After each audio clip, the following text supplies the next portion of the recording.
जय श्री कृष्ण मित्रों, स्वागत है आप सभी का पुनः हमारे YouTube चैनल पर।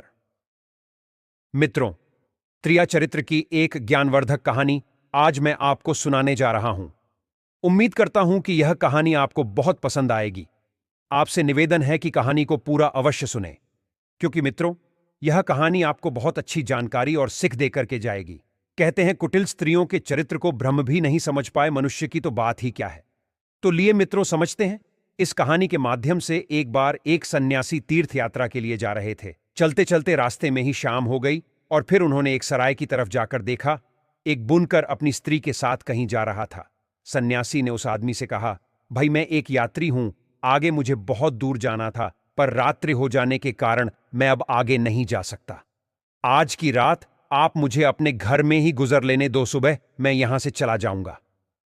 सन्यासी किस प्रकार निवेदन करने पर बुनकर ने सोचा, चलो कोई बात नहीं, शाम के समय आप मेरे द्वारा पर आए हो, आप मेरे अतिथि हो और अतिथि की सेवा भगवान की सेवा कहलाती है। उसने अपनी स्त्री से कहा, प्रिय, आज की रात यह सन्यासी हमारा अतिथि है, तुम इसे लेकर घर लौट जाओ और इसके भोजन पानी और लेटने बैठने की व्यवस्था करना। तब तक मैं दूसरे गांव से मदिरा पीकर अब भी आता हूं। ना कहकर वह व्यक्ति चला गया। इधर उसकी पत्नी सन्यासी को लेकर घर लौट आई और मन ही मन बहुत खुश होने लगी, क्योंकि वह स्त्री चरित्रहीन थी। उसने सोचा कि मैं जल्दी जल्दी सन्यासी के भोजन पानी और सोने की व्यवस्था करके अपने प्रेमी से मिलने जाऊंगी। और सच कहाँ है कि जिस दिन आकाश वर्षा बादलों से घिरा हो, गहरा अंधेरा छाया हो, अंधेरे के कारण गली में आवागमन ना हो और पति प्रदेश गया हो, तो स्त्रियों के मन में विचार का हो जाता है।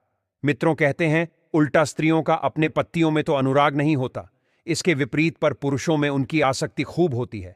पर पुरुषों के लिए श्रृंगार करने में उन्हें बहुत रुचि रहती है और अपने पति का प्रिय वचन भी कड़वा लगता है। ऐसी स्त्रियां जिनका मन दूसरे पुरुषों में रमता है, वह अपने कुल का विनाश भी देख सकती है, लोक निंदा भी सह सकती है, बंधन में भी पड़ सकती है और किसी के प्राण भी चले जाए तो भी वे भी हंसकर स्वीकार कर लेती हैं।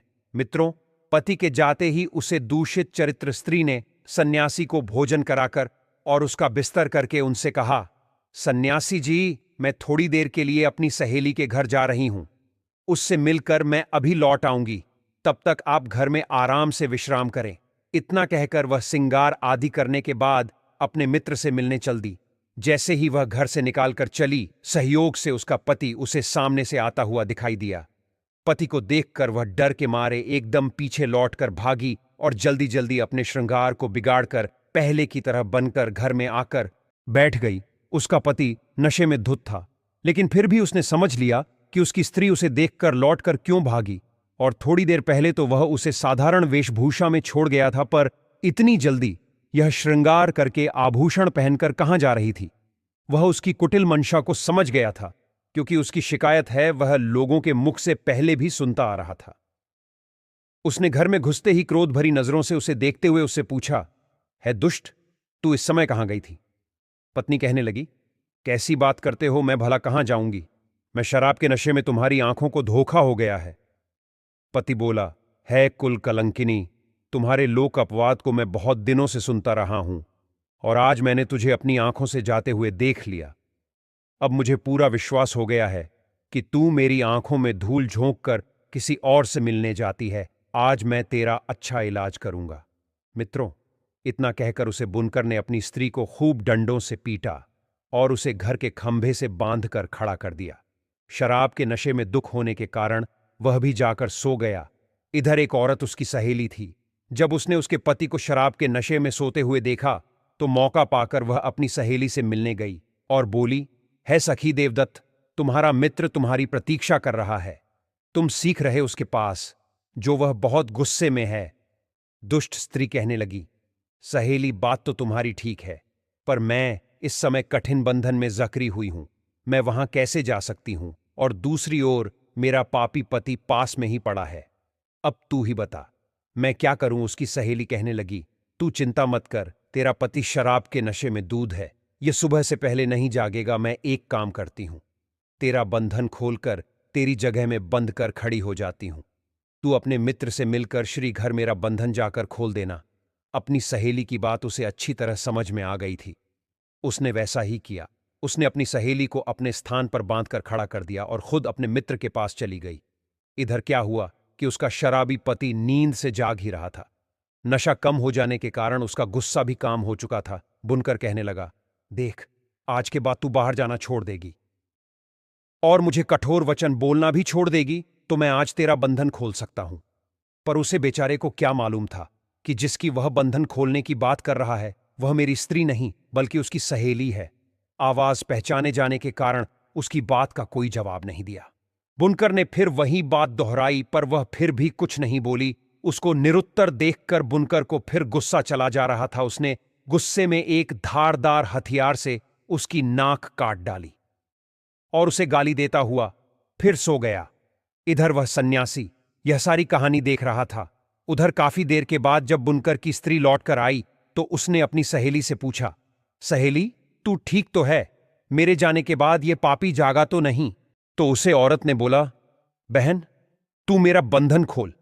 तेरे पति ने तो तेरे धोखे में मेरी नाक काट डाली।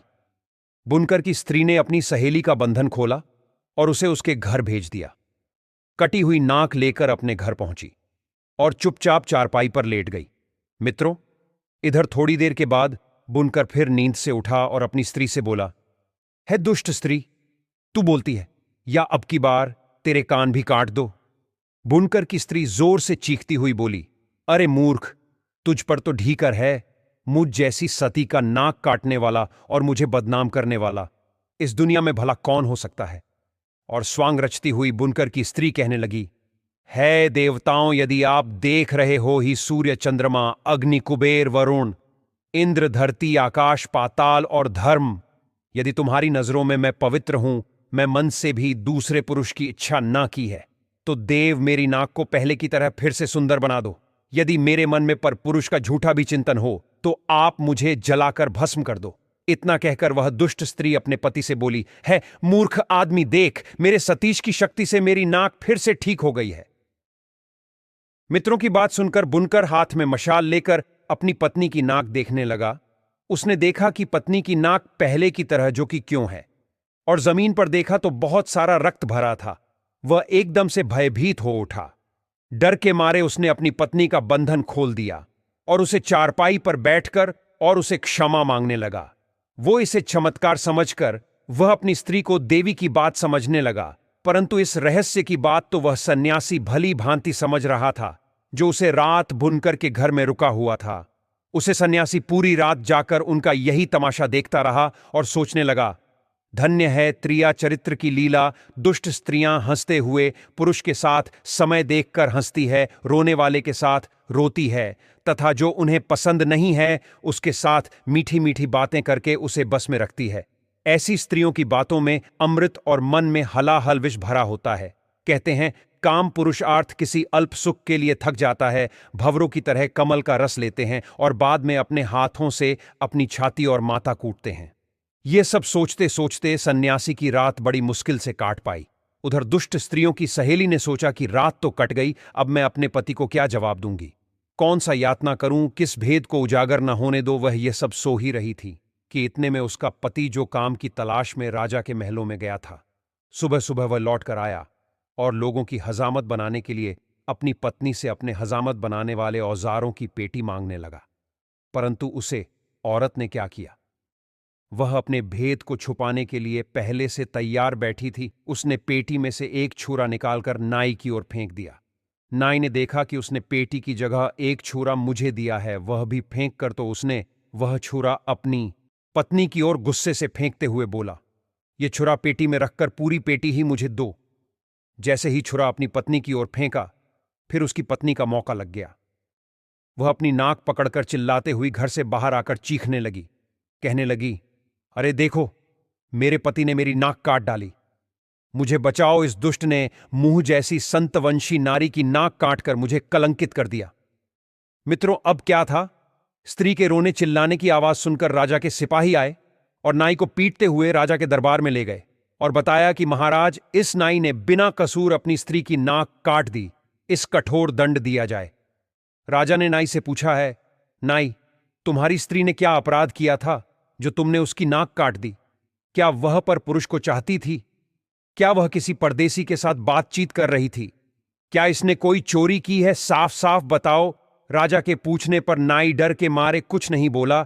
नई को चुप देखकर राजा ने समझ लिया कि नाई ने बिना अपराध पत्नी की नाक काटी है, क्योंकि कहते हैं पाप कर्म करने वाला मनुष्य अपने कर्म से डर जाता है। उसके चेहरे का रंग और आवाज बदल जाती है। वह नजर मिलाकर बात नहीं कर सकता। उसका तेज काम नहीं करता।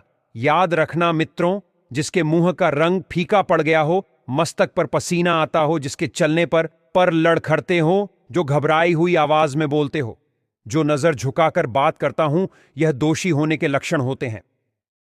राजा ने नाई को सूली पर चढ़ने का आदेश दे दिया। राजा के सिपाही बेचारे निर्दोष नाई को सूली पर चढ़ने के लिए ले जाने लगे। उधर उस सन्यासी ने देखा कि आज एक बेकसूर नाई स्त्री के झूठे आरोपों के कारण मरा जा रहा है, तो वह अपने आप को रोक नहीं पाया। वह एकदम से भागता हुआ राजा के दरबार में पहुंचा और बोला, है महाराज, अन्याय हो रहा है। यह गरीब नाई बिल्कुल निर्दोष है। इसकी स्त्री ने जल रचकर इसे फंसाया है। और तो सन्यासी ने बुनकर के घर की रात वाली घटना पूरी राजा को सुना दी। राजा ने सन्यासी की बात सुनकर तुरंत बुनकर को बुलाया और नाक काटने वाली बात पूछी, तो बुनकर ने भी बताया कि रात में उसने अपनी स्त्री को समझकर धोखे से शायद इसी स्त्री की नाक कट दी है। राजा ने नई को तो छोड़ दिया बुनकर, और बुनकर की स्त्री के नाक कान कटवाने का आदेश जारी कर दिया, क्योंकि कहते हैं ब्राह्मण बालक, स्त्री तपस्वी और रोगी, यह पांचों दोष के योग्य नहीं होते हैं। इसलिए राजा ने उन दोनों औरतों के नाक कान काट कर उन्हें छोड़ दिया। सन्यासी भी अपने मठ को वापस लौट गया। सोचने लगा, किसी निर्दोष की जान बचा देना भी किसी तीर्थ से काम नहीं है। जैसी करनी वैसी भरनी। दोस्तों, दुष्ट स्त्रियों के चरित्र को देवताओं ने भी नहीं समझ पाया। मित्रों, यह कहानी आपको कैसी लगी? आप हमें कमेंट के माध्यम से जरूर बताएं, और हो सके तो अपने मित्रों को भी शेयर करना और हमारे चैनल को सब्सक्राइब अवश्य करना। और दोस्तों, सच्ची श्रद्धा से कमेंट में जरूर लिखें, जय श्री राम, जय हनुमान, साथी देवों के देव, हर हर महादेव। सदैव आप पर अपनी कृपा बनाए रखें। प्रिय मित्रों, वीडियो को अंत तक देखने के लिए धन्यवाद। जय श्री राम।